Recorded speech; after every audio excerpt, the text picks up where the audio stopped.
Sorry, Papa. No problem. Good morning mga sadik at kakagising lang namin mag-ama. Panibagong araw na naman kaya tinatanong ko siya kung anong gusto niyang almusalin. What do you want to eat? You want to eat pancit? Yes. Now na? Yeah. What will you say to Papa? I'm hungry. What will you say to Papa muna? Please go out. Kiss mo na si Papa. Ooh, I Mm. love you. Okay, I will take the pancit, okay? I want to sit down in my chair, Okay. Okay. not in the bed. Okay, good girl. Lumabas na nga kami mga sadik. Titingnan namin yung pansit niya kung meron na sa lamesa at meron na nakahain doon. Kaso bigla siyang bumalik, hinahanap niya yung laruan niya.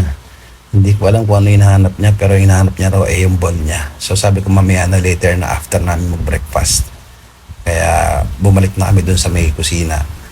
At yun, nakita niya si mami niya, si Kuya Ohan niya, si Ate Che. Kaya parang medyo nagbabago na naman yung isip niya. Na-excite na naman siya na makita niya yung dalawang pinsan niya kaya parang ayaw niya na kumain ng almusal. Let's eat pancit, come on. Sorry.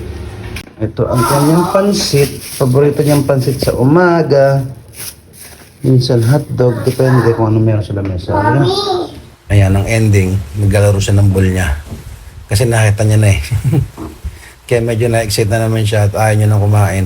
So, ang ending, antayin ko na lang siya magbago yung isip niya mamaya para kumain siya. Meron naman kasi pilitin ng bata pag talagang ayaw niya. So, antayin na natin na medyo gumanda yung mood niya. Pwede natin disiplinahan ng bata pero maasar ka lang pag pinilit mo ng pinilit. Minsan may mga time talaga na pwede natin silang pilitin pag talagang hindi na maganda. Ibig sabihin pag sobra na. So yung mga ganito lang ay medyo mild lang to kasi kahigising lang niya kasi nakita niya sila Ate Che at Kuya Rohan niya. So gusto niya makipaglaro.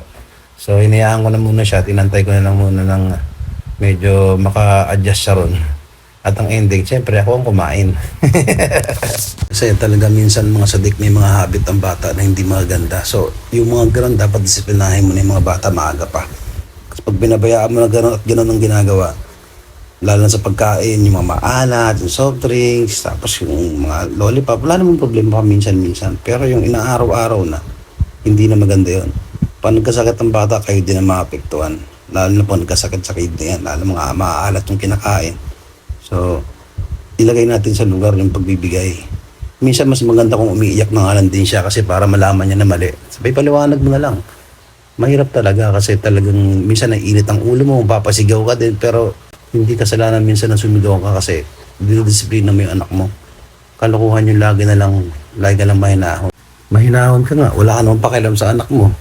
Halos kung ano na ginagawa, pinababayaan mo lang. Wala din. Kaya talagang minsan, napakahirap magbantay ng bata lalo at may mga sumpong. Pero sa pag lumako naman, makuha mo naman din naman yung mga mood nila eh. Paunti-unti, tsagaan lang talaga. So, ayun nga mga sadik, hindi na nga siya kumain. At antayin ko na lang siya mamaya. Kasi kakain na yan siya mamaya, hahanapin niya yung pansit niya na yan. Babalikan niya yan.